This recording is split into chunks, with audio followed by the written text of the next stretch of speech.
সমস্ত অবিজেপি রাজনৈতিক দল থেকে বাম কংগ্রেস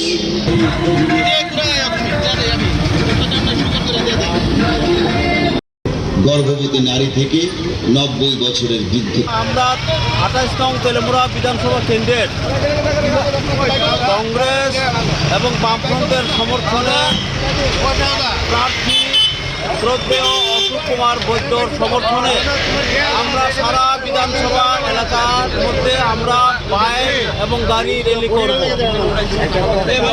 আজকে আমরা র্যালি করছি আগামী 16 তারিখ যাতে মানুষ আমাদের প্রার্থীকে বুথ দিয়ে জয়যুক্ত করে এবং ত্রিপুরা থেকে বিজেপি আইপিএফটি সরকারকে উৎখাত করে দিতে পারে, তার জন্য আমাদের এই কর্মসূচিগুলি নেওয়া হয়েছে।